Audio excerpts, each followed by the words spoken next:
यति वाचालं पङ्गुं लङ्घयते गिरिं यत्कृपातमहं वन्दे परमानन्दसागरम्। ॐ सहनाववतु सहनौ भुनक्तु सह वीर्यं करवावहै तेजस्विनावधीतमस्तु मा विद्विषावहै। ॐ శాంతి శాంతి శాంతి. గురువు గారి పాదాలకు నమస్కారం చేద్దామండి. జగద్గురు కృష్ణ పరమాత్మకు పాదాలు నమస్కారం చేద్దామండి. ఈరోజు 14వ శ్లోకం. అన్నాద్భవంతి భూతాని పర్జన్యాదన్న సంభవః యజ్ఞాద్భవతి పర్జన్యః యజ్ఞకర్మ సముద్భవః. ఇక్కడ పరమాత్ముడు ప్రకృతి గురించి చెప్తున్నాడండి. ఎలా నిర్మితమైంది ప్రకృతి అని. ఎందుకంటే అర్జునుడు మొదటి అధ్యాయంలో అన్నాడు కదా, నా నుండి యుద్ధం అవుతుంది, నా నుండి వీళ్ళందరూ చనిపోతారు, ఇలా అన్ని నా నుండి అని చెప్పాడు కదా. అందుకే పరమాత్ముడు అంతా పరమాత్మ నుండినే జరిగేది, ప్రతి పనులు అంతే. అలాగే పరమాత్మ నుండి ఈ ప్రకృతి ఎలా వచ్చింది అని చెప్తున్నాడండి. అర్జునునికి ఇదన్నా అర్థమైతే, ఓహో నా నుండి యుద్ధం అవుతుంది, నా నుండి చనిపోతారు అనేది వెళ్ళిపోతుంది అనే ఒక భావం ఉంది. మళ్ళీ ఈ ప్రపంచం, ఈ ప్రకృతి ఎంత ఎవరి నుండి వచ్చింది అని చెప్పడము అవుతుంది అని ఈ మాట చెప్తున్నాడండి. ప్రతి ఒక్క జీవిను ఎలా బతుకుతుందంటే ఆహారం నుండి, ఆహార ధాన్యాలు, వీటి నుండి ప్రతి ఒక్క జీవిను బతుకుతుంది. ఇప్పుడు ఈ ఆహార ధాన్యాలన్నీ మనము తినాలి అంటే, పండించాలి అంటే అతి ముఖ్యంగా వర్షం రావాలి. వర్షం ఎలా వస్తుంది అంటే యజ్ఞం నుండి వస్తుంది వర్షము అని. యజ్ఞము ఎలా వస్తుంది, యజ్ఞం ఎలా చేస్తామంటే నియమితమైన కార్యాల వలన, కర్మల వలన ఈ యజ్ఞం జరుగుతుంది అని మనం అనుకున్నాము. యజ్ఞం అంటే పురోహితుల్ని కూర్చోబెట్టి మనము చేసేది ఉంది కదండి, ఆ క్రతువు, అది యజ్ఞం అనుకుంటున్నాము. ఇక్కడ పరమాత్ముడు ఏం చెప్తున్నాడంటే యజ్ఞ భావనతో అన్నీ జరుగుతుంది అంటే ఏమని అని అర్థం చేస్తున్నారండి. పరమాత్ముడే అన్ని దేవతలకు ప్రభువు కదండి. మనకు పరమాత్ముడే ఆధారము, ప్రతి ఒక్కరికి పరమాత్ముడే ఆధారము. ఇప్పుడు మన దేహంలోని అన్ని అంగాంగాలు పరమాత్మని సేవిస్తూనే ఉంది, మనకు తెలీదు. ఈ అన్ని అంగాంగాలు పరమాత్మని కృపతో పని చేస్తుంది, యజ్ఞ భావంతో చేస్తుంది అని. చూడండి, ఇప్పుడు మీరు ఊపిరి పీల్చుకుంటారు, వదులుతారు, ఏం మిమ్మల్ని అడిగి అది చేస్తుందా? తన పని తాను చేసుకొని వెళుతుంది. ఇప్పుడు కళ్ళు చూడండి, మీరు ముయ్యమంటేనే మూస్తారా, లేకుంటే అలాగే ఉంటారా? చూడండి, ఒక నిమిషం ఉండండి, కళ్ళార్పకుండా చూద్దాము. కాదు కదండి. మన దేహంలోని ప్రతి ఒక్క అంగాంగము పరమాత్మని దయతో, అవి పరమాత్మని ఆజ్ఞతో పని చేస్తూ ఉందండి. పరమాత్మని చైతన్య శక్తి లేకుంటే మీరు ఇలా కూర్చోలేరు, ఇలా మాట్లాడలేరు, ఇలా పని చేయరు. మన దేహంలోని అంగాంగాలన్నీ యజ్ఞ భావనతో పని చేస్తూ ఉంది. చూడండి, ఎప్పుడైనా మీ దేహంలోనికి థ్యాంక్స్ చెప్పారా? మీ దేహానికి థ్యాంక్స్, నీ దయతో నేను బాగున్నాను. వేరే వాళ్ళు చూస్తే వాళ్ళకు దేహంలో ఎన్ని సమస్యలుంది, నాకు అవి ఏమీ లేకుండా నువ్వు కాపాడుతున్నావు అని థ్యాంక్స్ చెప్పామా అండి మనము? మన ప్రాణానికి చెప్పామా, ఊపిరాటకు? ఒక క్షణము వదలకుండా నువ్వు పని చేస్తూనే ఉన్నావే, నేను పడుకున్నప్పుడు కూడా నీవు పని చేస్తూనే ఉన్నావే, నీకు థ్యాంక్స్ అని చెప్పామా అండి? ఇప్పుడు మనం తిన్న పదార్థాలన్నీ డైజెస్ట్ అయ్యి మనము ఆరోగ్యంగా ఉన్నాము, చెప్పామా అండి మనము థ్యాంక్స్ అని? వేరే వాళ్ళలాగా చేతులు కాళ్ళు లేక ఎంతమంది లేరండి. మన దేహంలో అన్ని అంగాంగాలు బాగున్నది, నీ దయతో పరమాత్మ అని చెప్పామా అండి? అతి ముఖ్యంగా మనకు కళ్ళుంది, ప్రపంచాన్నన్నీ చూస్తున్నాము. కళ్ళు లేని వాళ్ళు ఎంతమంది ఉన్నారు. వాళ్ళని చూశాకన్నా కానీ పరమాత్మనికి థ్యాంక్స్ చెప్పామా అండి? పరమాత్మ నీ దయతో నాకు కనబడుతుంది కళ్ళు అని చెప్పామా ఎప్పుడన్నా? ప్రతి ఒక్క ఇంద్రియము తన పనిని యజ్ఞ రూపంలో చేసుకుంటూ వెడుతుంది. అలాగే ఈ ప్రకృతిలో పంచభూతాలు అంటే యజ్ఞ రూపంలో అన్నీ నిర్వహిస్తుంది చూడండి. భూమిని మనం ఎంత తంతామో, భూమి మీద ఉముస్తామో మనము, అయినా అది ఏమనుకోకుండా తన పని తాను నిర్విఘ్నంగా చేసుకుంటూ వెళ్తుంది. గాలి చూడండి, బీదవాడు శ్రీమంతుడు అనే భేదం లేకుండా సర్వదా వీస్తూ ఉంది, తన పనిని యజ్ఞభావంతో చేస్తుంది. సూర్యుడు చూడండి, వీడు దొంగవాడా వీళ్ళు మంచివాళ్ళ అని తెలియకుండా అందరికీ సమానంగా వెళ్తారు పంచుతుంది. వర్షము వీళ్ళ మీద వద్దు, ఈ ఊర్లో మంచి జనాలు లేరు అనుకోకుండా అన్నింట సమభావంగా వర్షము కురుస్తుంది. ఇలా తమ తమ పనుల్ని ఏ అపేక్ష లేకుండా చేస్తూ ఉంటే అది యజ్ఞం అండి. మనము ఏ భావంతో చేస్తున్నాము? యజ్ఞభావంతో పనులు చేస్తున్నామా? నేనే చేయాలి పనులన్నీ, నాతోనే సాధ్యం కాదు, ఏం కర్మ చేసుకున్నానో, ఇంకా ఎన్ని మాటలో ఉంది కదండి. ఇలా ప్రకృతిని యజ్ఞభావంతో చేస్తుంది అర్జున. నీవు చూస్తే ఈ యుద్ధము ఇవన్నీ పరమాత్ముని పూర్వ సిద్ధతలు, ఇవంతా అతను ఏదేదో ఉంటది అతని నిర్ణయంతో, అతని నిర్ణయం ప్రకారమే ప్రతి ఒక్క పని కూడా జరగటము.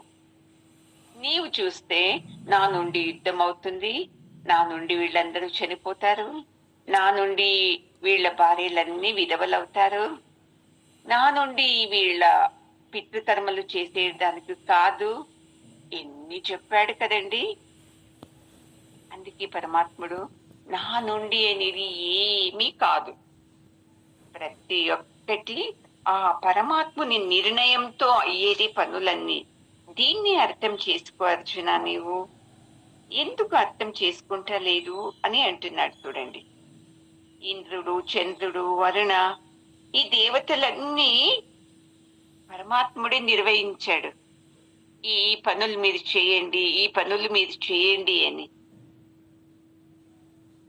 ఆహార పదార్థాలు ఉత్పత్తి కావాలి అంటే దానికి కావలసిన గాలి, వెలుతుర, నీళ్లు ఇవన్నీను పరమాత్ముని దయతోనే అవుతూ ఉండేది.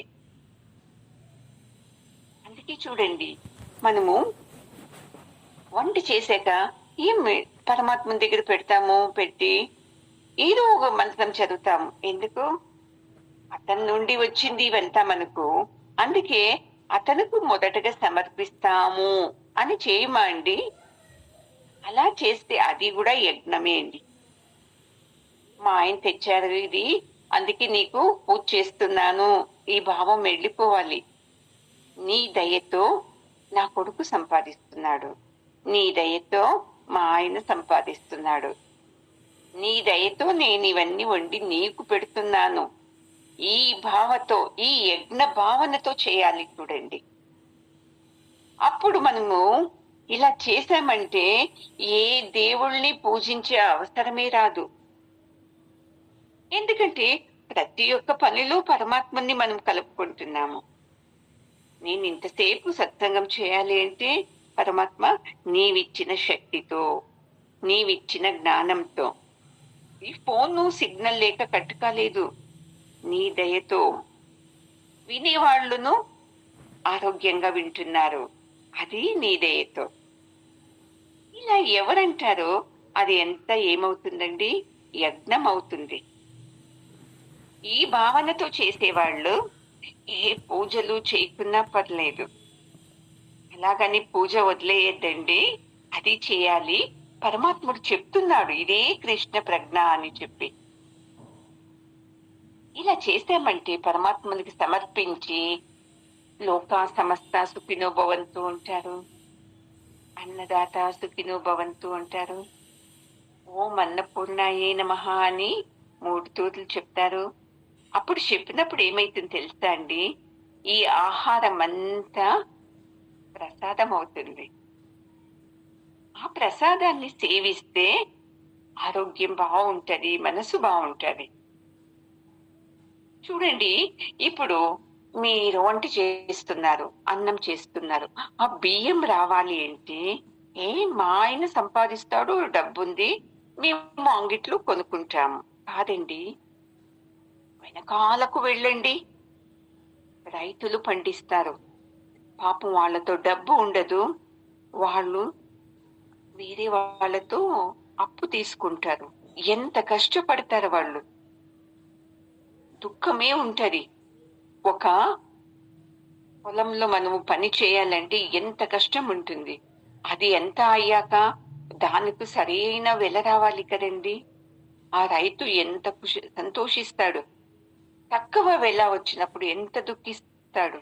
మళ్ళీ అవి మార్కెట్లోకి రావాలి ఏంటి, ఎంతమంది పని చేయాలి. ఆ మార్కెట్ నుండి మళ్ళీ మన అంగిట్లోకి రావాలంటే ఎంతమంది పని చేస్తారు. మన వీధిలోనే అంగడి ఉంది, అది మన పుణ్యం కదండి. అలా వెళ్ళి ఇలా వచ్చేయచ్చు. లేదు అంటే ఎంత దూరం వెళ్లాల్సింది. మళ్ళీ మా ఇంట్లో వాళ్ళు పని చేయాలి కదండి, డబ్బు రావాలంటే. పోనీ ఆ పని ఇవ్వాలి అంటే ఒక ఓనర్ ఉండాలి కదండి. ఆ ఓనర్ దయ వలన మీ ఆయన పనిచేస్తున్నాడు. ఆ డబ్బుతో నీవు వెళ్ళి కొనుక్కొస్తున్నావు. మీ ఆయన పని చేయాలి అంటేను మీ ఆయనకు ఆరోగ్యం బాగుండాలి కదండి. మీరు వెళ్ళి తెచ్చి వంట చేయాలంటే మీకు ఆరోగ్యం బాగుండాలి కదండి. పోనీ వంట చేసేటప్పుడు ఎంత తిట్టుకొని చేస్తాం మనము.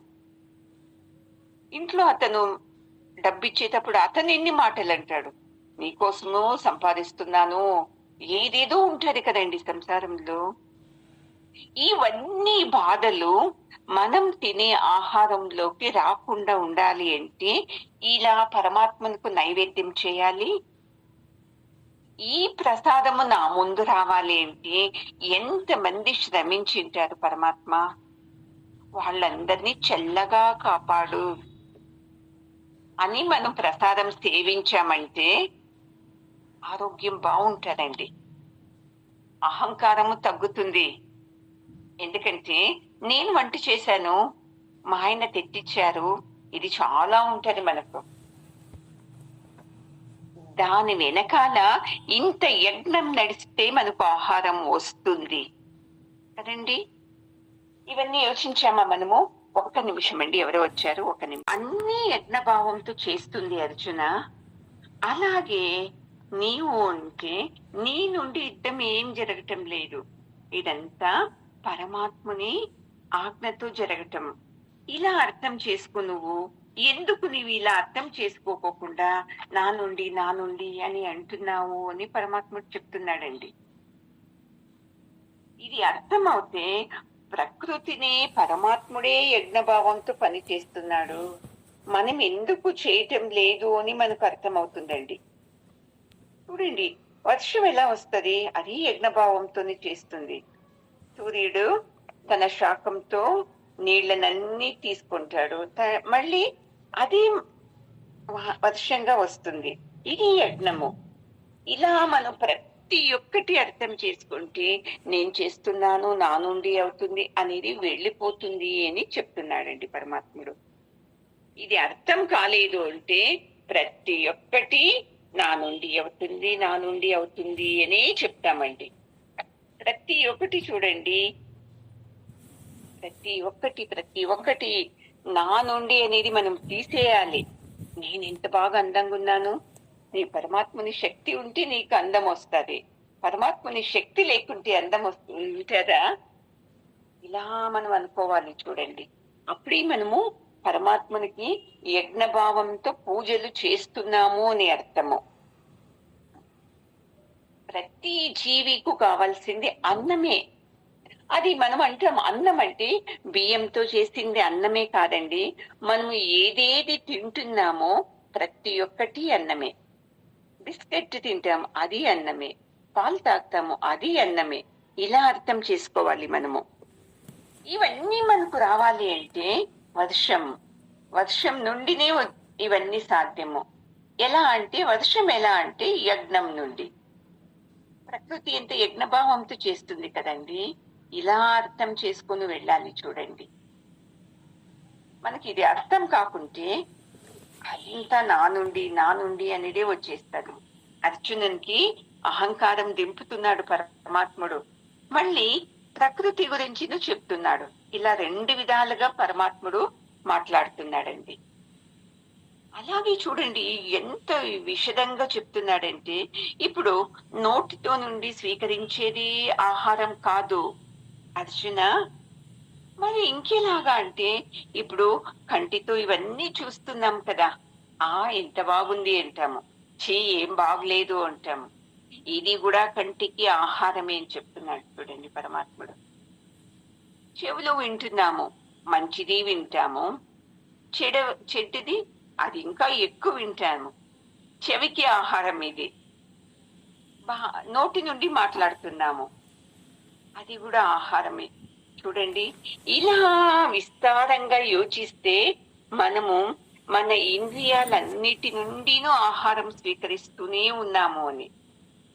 పనులు చేస్తాము, చేస్తాము, చేత్తో తిట్టుకొని మంచిగా చేస్తాము, అది చేత్తో చేస్తాము. ఇలా మన ఇంద్రియాలకంతా ఆహారం వస్తుంది అర్జున.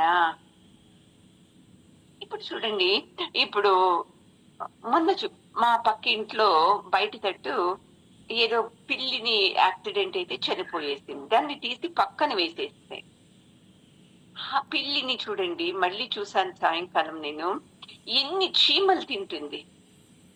ఆ చీమలకి అది ఆహారం చూడండి కదండి. నేను ఒక తూరి విన్నాను, ఒక అతను వెళ్తూ ఉంటాడంట, అక్కడ చీమలు ఉంటది, అతను చూడకుండా దాని మీద కాలు పెట్టాడు. అవి ఎన్ని బాగా కరిసేస్తుంది. అతను ఆ చీమలంతా చేత్తో నిండి ఇలా అనేసి కాళ్ళతో తుడిసేస్తాడంట. అందులో ఒక చీమ అంటారంట, ఇంత అహంకారంతో నీవే నా మీద కాలు పెట్టి నన్నే నీవు ఇలా చేస్తున్నావే, ఒకరోజు నేనే నిన్ను తింటాను చూడు అని.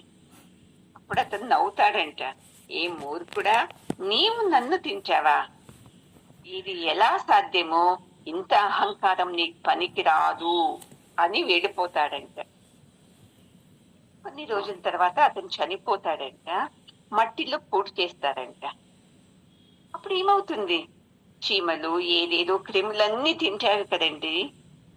చూడండి, మనం దేనికి ఆహారం అవుతాము, చీమలకి ఆహారం అవుతాము.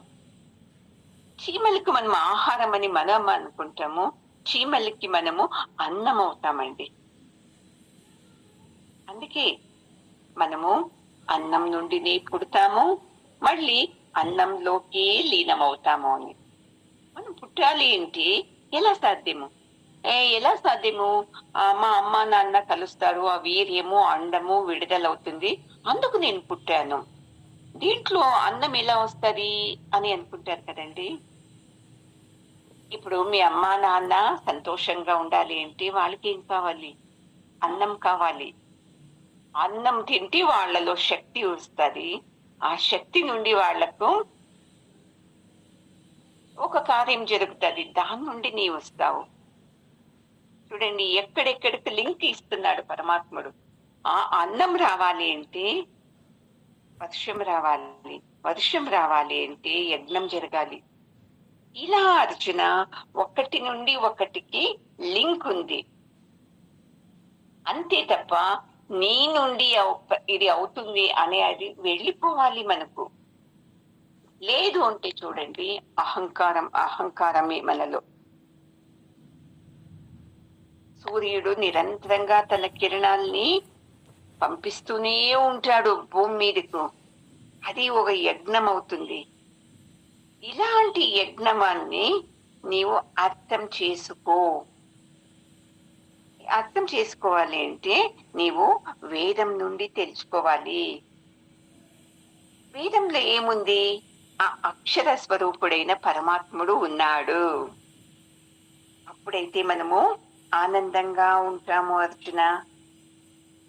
ప్రతి ఒక్కటి నేను కళ్ళు ఆర్పను అంటే సాధ్యమే లేదు.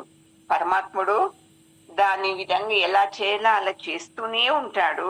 ఇలా అర్థం చేసుకో అర్జున, అప్పుడు నీకు దుఃఖము కొద్దిగా తగ్గుతుంది అని చెప్తున్నాడు. తగ్గుతుందా? అతనుకు ఏందబ్బా ఇలా చెప్తున్నాడు పరమాత్ముడు అని చూస్తాడు. అప్పుడు పరమాత్ముడు ఏమంటాడంటే, కర్మ బ్రహ్మోద్భవం విద్ధి బ్రహ్మాక్షర సముద్భవం తస్మాత్ సర్వగతం బ్రహ్మ నిత్యం యజ్ఞే ప్రతిష్ఠితం. ఈ వేదాల్లో ఇలాంటి కర్మలు చేయాలి, ఇలాంటి కర్మలు చేయాలి, ఇలాంటి కర్మలు చేయకూడదు అని ఉంది. ఆ వేదాలు ఎలా వచ్చింది తెలుసా అర్జున? ఆ పరమ పురుషుడు పరమాత్మ నుండి వేదాలు వచ్చింది. అందుకే ఈ సర్వాంతర వ్యామి అయిన పరబ్రహ్ముడు ప్రతి ఒక్క యజ్ఞంలోనూ ఉంటూ తన కర్మల్ని యజ్ఞ భావంతో చేస్తున్నాడు. నీవేమి యుద్ధం నేను చేస్తున్నాను నా నుండి అనేది తీసేసేయి. నీవేది చేస్తా లేదు, ప్రతి ఒక్కటి పరమాత్ముడి దయతో అతని ఆజ్ఞతో జరుగుతుంది అని తెలుసుకో. నీవు ఇక్కడ పరమాత్ముడు ఎక్కువ చెప్తున్నాడు చూడండి అర్జునునికి. నా నుండి అని ఎంత చెప్పాడు కదా. నీ నుండి ఏమీ లేదు, అంత పరమాత్మ నుండి ఎలా జరుగుతుంది యజ్ఞభావంతోని ఇలా అంత వివరిస్తూ చెప్తున్నాడు చూడండి. అప్పుడైతే మనము ఆ సర్వాంతర వ్యాపి అయిన పరబ్రహ్మని తెలుసుకోవచ్చు అని. కర్మవు బ్రహ్మ నుండి వస్తుంది. బ్రహ్మవు ఎక్కడి నుంచి వస్తుంది? అక్షరం నుండి, పరమాత్ముడి నుండి. అందువలన అర్జున నీవు సదా యజ్ఞ భావంతో పని చేయి. అతను చెప్పినట్టు నేను చేస్తున్నాను అని ఎవరైతే చేస్తారో వాళ్ళు ఆనందంగా ఉంటారు.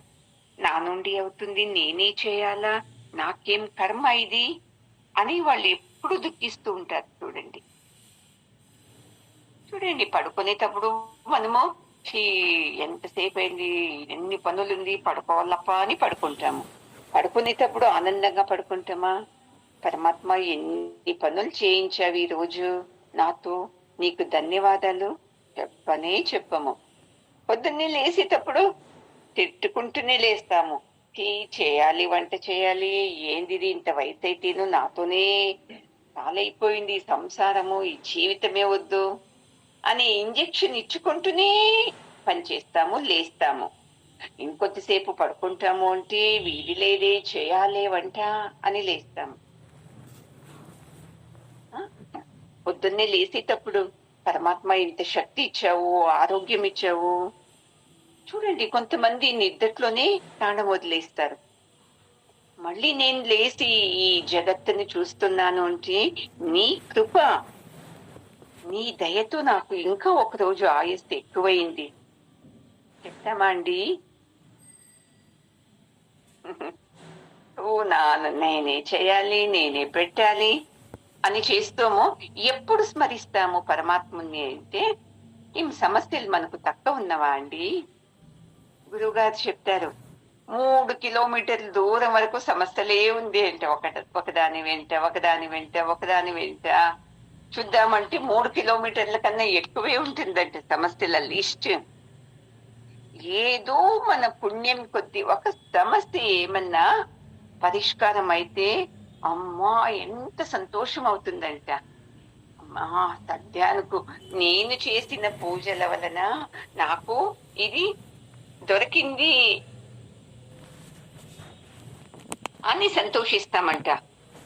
అది ఎంతసేపు ఉంటుందండి సంతోషము? అయ్యో పెళ్ళైతే చాలు అనేస్తాము, చూస్తే ఇప్పుడు వాళ్ళు ఒప్పుకున్నారు, వాళ్ళే పెళ్లి చేసేస్తున్నారు అని సంతోషం అయిపోయింది. పెళ్ళైతుంది, పాప అత్తగారింటికి వెళుతుంది, మళ్ళీ ఫోన్ చేస్తారు, అమ్మా ఇక్కడ ఎవరు నన్ను చూసుకోరు బాగా అని. ఆ సంతోషం ఏమైతుంది ఇప్పుడు? అతి దుఃఖంగా పరిణమిస్తుంది. ఇలా ఒక సమస్య పరిష్కారం అయితే మళ్ళీ ఇంకొక సమస్య దీనికన్నా పెద్దగా అవుతుంది. ఎంతమందితో విన్నానండి, మా పిల్లలకు పెళ్లి చేసి తప్పు చేశాము, పెళ్లి కాకున్నప్పుడు ఒకే సమస్య ఏంటి, అందరూ ఉంటారు ఏం మీ పాపకు మీ బాబుకు పెళ్లి చేయలేదా, వయసు అవుతుంది కదా అని. ఇప్పుడు ఆ సమస్య కన్నా ఎక్కువైన సమస్య అండి, మా కూతురు భర్త చూసుకోడు, మా అమ్మ చూసుకోడు, భర్త చూసుకోడు, నాకైతే అసలే అన్నం సహించదు, వంట చేయడానికి కాదు. ఏం కర్మలండి ఇది? చూడండి ఎన్ని సమస్యలు వస్తాయి కదండి. అందుకే యజ్ఞభావంతో ఏది వచ్చినా స్వీకరించాల్సిందే. సంతోషం వచ్చిందా పరమాత్మ నీ దయతో, నా పూజల వల్ల నా ఉపవాసం వల్ల కాదు, ఇది మనసులో ఉండాలి. చూడండి మీకు దుఃఖం వచ్చిందా, వాళ్ళ మాట విని పెళ్లి చేస్తాను, వీళ్ళ నుండి ఈ సమస్య కాదు, ప్రారంధం నుండినే నేను చేసిన పనుల వల్లే నాకు దుఃఖం కలుగుతుంది. ఇలా రావాలి చూడండి. లేదు అంటే మనము జీవితంలో ఏడుస్తూనే ఉండేది. ఈ జ్ఞానం వలన ఏడుపు తక్కువైతుంది, విచారం ఎక్కువ అవుతుంది మనలో. అంతే చూడండి. అందుకే అర్జున, నీవు ఏ పనులు చేసినా ఇది నా ధర్మము, నేను చేయాల్సింది. ప్రకృతినే చేస్తుంది, పరమాత్ముడే చేస్తున్నాడు, నేను ఎందుకు చేయకూడదు? అన్ని పనులు చేయాలి, అన్ని పనుల్ని నేను యజ్ఞభావంతో చేయాలి అని చేయటం మాత్రము మనకు వచ్చే చూడండి. ఇంకా మిగతావన్నీ పరమాత్మని దయతో జరిగేది ఎవరైతే తెలుసుకుంటారో వాళ్ళు ఆనందంగా ఉంటారు. ఎవరైతే తెలుసుకోరా వాళ్ళందరూ దుఃఖంతోనే ఉంటారు అని చెప్తున్నారు చూడండి. ఆ పరమాత్మని మనం కదా తెలుసుకుంటూ ఉండాలి, తలుచుకోవాలి, మళ్ళీ తెలుసుకోవాలి. ఈ రెండు జరగాలి చూడండి. అప్పుడైతే అది యజ్ఞభావంతో మనం పనులు చేస్తున్నట్టు. అర్జున, ఇప్పుడు నీవంటున్నావు నేను యుద్ధము అని. కాదు, పరమాత్ముడు నీతో చేస్తున్నాడు. నీతో చేస్తున్నాడు అంటే నీలో శక్తి ఉంది, నీకు శక్తి వాడిచ్చిన్నాడు, ఇది అర్థం చేసుకో అని చెప్తున్నాడండి. ఏవం ప్రవర్తితం చక్రం నానువర్తయతి హయః అఘాయురింద్రియా రామః మోగం పార్థ సజీవతి. అర్జున, ఈ వేదాలన్నీ ఎక్కడి నుంచి వస్తాయి? పరమాత్మ నుండి వచ్చింది కదా. ఈ యజ్ఞంలో ఈ పనులన్నీ ఒక చక్రం లాగా జరుగుతూనే ఉంది. ఎప్పుడు అంతే చూడండి. ఇప్పుడు పగలు వస్తుందా అండి, మళ్ళీ రాత్రి వస్తుంది. ఇలా యజ్ఞ భావంతోనే ఈ చక్రం అంతా తిరుగుతూనే ఉంటది. అలాగే మనుషులు ఎవరైతే ఈ పరమాత్మని తత్వాన్ని అర్థం చేసుకొని ఈ చక్రంలో తిరుగుతూ ఉంటారే వాళ్ళు ఆనందంగా ఉంటారు, జన్మ మరణాల నుండి బయటికి వస్తారు. ఎవరైతే దీన్ని తెలుసుకోలేకోకుండా, లేదు ఇది తప్పు అది తప్పు, పరమాత్ముడు సరిలేడు, అతను అలా చేస్తాడు ఇలా చేస్తాడు అని తామే నిర్ణయించేస్తారంతాను. అలా నిర్ణయించుకుని తామే కర్మల్ని తన వెంట తెచ్చుకుంటారు, దుఃఖాల్ని వెంట తెచ్చుకుంటారు. వాళ్ళు ఎలాగా జీవితం అంటే ఈ పశువులాగా జీవిస్తారు. పశువులాగా అంటే తినటము పడుకోవటము ఇంతే జీవితం అనుకుంటారు. కాదు, పరమాత్మని తెలుసుకోవాలి. పరమాత్మని ఈ కర్మ చక్రాన్ని ఎవరు తెలుసుకోలేరో వాళ్ళందరూ పశువులే అని చెప్పేశాడు చూడండి. తినటం ఎందుకు మనుష్య జీవితం వచ్చింది? ఇంకెందుకండి? సంసారం చేయటము, పిల్లల్ని పెంచటము, పిల్లల్ని పుట్టించడము, వాళ్ళు పెళ్లి చేయటము, ఇదే జీవితం. ఇంతకన్నా ఇంకేదన్నా ఉందా అని అంటారు. ఏదో ఒక మనుష్యాణం సహస్రేష్ఠ, ఒకే ఒక మనుష్యుడు ఎవడో, అవును ఎందుకు ఇలా పుడతాము ఇలా చేస్తాము, పరమాత్ముడంటే ఎవరు, నేనంటే ఎవరు అని ఒకే ఒక మనిషి ఎవడో యోచిస్తాడంట. అవును ఎందుకు, ఎలా పుడతాము ఎలా చేస్తాము, ఇది వ్యవస్థ ఏమి, ఈ వ్యవస్థని ఎవరు జరిగిస్తున్నారు అని ఎవరైతే పరమాత్మని తెలుసుకునేకి ప్రయత్నిస్తారో వాళ్ళు ఆనందంగా ఉంటారు చూడండి. ఈ అర్థాన్ని ఎవరు తెలుసుకొని పరమాత్మని చక్రం జనన మరణ చక్రాన్ని అయితే ఎవరు తెలుసుకుంటారో వాళ్ళు మాత్రం ఆనందంగా ఉంటారు. ఈ చక్రాన్ని తెలుసుకోలేకోకుండా ఎవరైతే ఉంటారో వాళ్ళు ఎప్పుడూనూ దుఃఖంలోనే ఉంటారు చూడండి. అందుకే చూడండి, ఇక ఇంతక వరకు మనకు తెలీదు ఎలా చేయాలి. డబ్బులు ఇచ్చి పోయితిని కూర్చోపెట్టి చేస్తేనే యజ్ఞం అనుకున్నామే. కాదు కాదు, మనం చేసే పనులన్నీ యజ్ఞ భావంతో చేస్తే చాలు, ఇదే ఒక మహాయజ్ఞం అని మనకు అర్థమే కాదు చూడండి.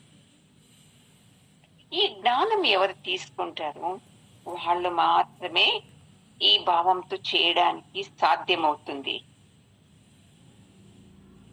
ఇలా చేస్తూ ఉంటేనే మనము ఆనందంగా ఉండేకి అవుతుంది అని చెప్తున్నారండి. ఈ జీవుడు, ఈ జగత్తు, ఈ కర్మలు ఇవన్నీ నిర్వహించేది ఈశ్వరుడే. ఇప్పుడు ఎలాగా ఫ్యాన్ కి 3 రెక్కలుంది చూడండి, అలాగే ఈ జీవుడు, జగత్తు, ఈ కర్మలు ఇవన్నీ ఆ ఈశ్వరుని చేతిలో ఉంది చూడండి. ఈ జీవుడు ఏం చేస్తాడు? తన ఆశల కోసము కర్మాల్ని అంటే పనులు చేస్తాడండి. ఆ పనులు ఎలా చేస్తాడో అది ముఖ్యం చూడండి. అలా మంచి పనులు చేస్తూ ఉంటే అతను ఈశ్వరుడే అవుతాడు. పరమాత్మ నీ దయతో, పరమాత్మ నీ దయతో అని అతన్ని తెలుసుకొని చేసేవాడు, యజ్ఞ రూపంలో చేసేవాడు ఈశ్వరుడు అవుతాడు. లేదండి, మనిషి జన్మ ఉండేది బాగా ఎంజాయ్ చేసేదానికి.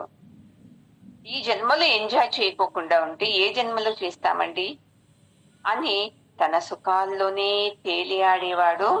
వానికి మాత్రము పునరపి జననం పునరపి మరణం, ఈ జన్మ మరణాల చక్రాల్లో చిక్కేసుకుని చచ్చిపోయేటప్పుడును అంతే చూడండి.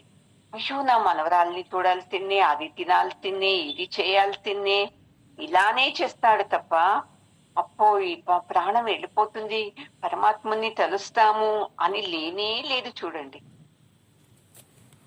ఒక అతను చాలా వయసు అయిపోయింది, అంతా డాక్టర్ చెప్తాడంట, చూడండి నీళ్లు వేసేయండి తులసి నీళ్లలో, కాశీ తీర్థం ఏరుంటే ఇంకా ఇతను బతకడండి, అయిపోయింది, చాలా వీక్ గా ఉంది ఇతని పల్స్ అని చెప్తారంట డాక్టర్. అప్పుడు బంధువుల చుట్టుముట్టు ఉంటారు కదా మంచం చుట్టూ, అందరూ నీళ్లు వేస్తారంట, కాశీ తీర్థం వేస్తారు, తులసి తీర్థం వేస్తారు. అది ఏదో చూడండి అతనుకు శక్తి వచ్చేస్తుంది. శక్తి వచ్చి ఎంత వీక్ ఉండే అతను నా నా నా నా నా నా నా అని అరుస్తున్నాడంట. అర్థమే అయితలేదంట. పిల్లలు ఏమనుకున్నారు, ఓ మా నాన్న ఎక్కడో దాచిపెట్టాడు డబ్బు, దాని గురించి చెప్పడానికి ప్రయత్నిస్తున్నాడు అని, చెప్పు నాన్నా ఏదన్నా దాచిపెట్టావా, ఏదన్నా చెప్పు నాన్నా చెప్పు నాన్నా అంటారంట. మళ్ళీ ఇంకొద్దిగా నోట్లోకి నీళ్లు వేస్తారంట. అతను తాగుతాడంట. ఇంకా కొంచెం శక్తి వస్తుందంట. అప్పుడు జోరగా అరుస్తాడంట. ఏయ్ బుద్ధి లేని వాళ్ళ, కోడల్ని తిడతాడంట, కొడుకుని తిడతాడంట. మీకు పని ఉందా లేదా, మీకు బుద్ధి ఉందా లేదా, మీకు చూడండి అక్కడ ఆ పరకని ఎక్కడ కుక్కంతా ఎలా పీల్చి పీల్చి వేస్తుందో, దాన్ని ఎత్తిపెట్టండి. ఈ ఊరికి వస్తుంది ఆ పరక, డబ్బులతో కొనుక్కున్నాము, ఎంత కష్టపడితే డబ్బులు వస్తుంది, మీకు బుద్ధి ఉందా లేదా, ఆ పరకని తీసి పక్కన పెట్టండి అని చెప్తూనే ప్రాణం వదిలేస్తాడంట. చూడండి సంసారంలో ఎలా నిమగ్నమైపోతాము. చనిపోయేటప్పుడును ఆ పరకని ఆ కుక్క అంత పీస్ పీస్ చేస్తుంది, దాన్ని ఎత్తిపెట్టండిరా అంటున్నాడు తప్ప రామకృష్ణ అని పరమాత్మని తలుస్తాడు. చూడండి, అందుకే అర్జున, నీవు ఈ యజ్ఞభావంలో పని చెయ్యి, ఆ పరమాత్ముని దయతో ఇవన్నీ జరుగుతుంది యజ్ఞభావంతో అని అర్థం చేసుకో. లేదు అంటే ఇంకా ఘోరమైన కర్మల్లో నీవు మునిగిపోతావు అని పరమాత్ముడు చెప్తున్నాడండి. ఎందుకు చెప్తున్నాడంటే పరమాత్ముడు అన్నాడు కదా, ఏది నువ్వు నన్ను ఈ కర్మల్లోకి దబ్బుతున్నావే, కర్మలు చేయొద్దు అంటావు, మళ్ళీ కర్మలు చేయమంటావు అని అన్నాడు కదా. యుద్ధము చేయాలనా వద్దా అని అడుగుతున్నాడు కదా. అందుకే పరమాత్ముడు యుద్ధం నీ నుండి కాదు, అవంత పూర్వ నిర్ధారితము అని ఇలా ప్రకృతి గురించి యజ్ఞభావంలో గురించి అన్నీ చెప్తూ అర్జునునికి అర్థం కాని అని చెప్తున్నాడండి. నీవు ఈ జ్ఞానంతో పని చేస్తే నీకు ఏది పాపం అంటదు, పరమాత్ముడే చేయిస్తున్నాడు, నాయన కాదు చేయటం అని చేస్తూ ఉంటే నీవు ఆనందంగా ఉంటావు అని పరమాత్ముడు చెప్తున్నాడండి. లేదు అంటే నా నుండి అనేవాళ్ళు ఈ మరణ చక్రాల్లోనే చిక్కేసుకొని జన్మలో ఎత్తుతూ ఉంటారు అని చెప్తున్నాడండి. పూర్ణమద పూర్ణమిదం పూర్ణాత్ పూర్ణముదచ్యతే పూర్ణస్య పూర్ణమాదాయ పూర్ణమేవావశిష్యతే. ఓం శాంతి శాంతి శాంతి. హరి ఓం. శ్రీ గురుభ్యో నమః. హరి ఓం. విష్ణుని పాదాలకు నమస్కారం చేద్దామండి. జగద్గురు మన అందరి గురువుకు పాదాలు నమస్కారం చేద్దామండి.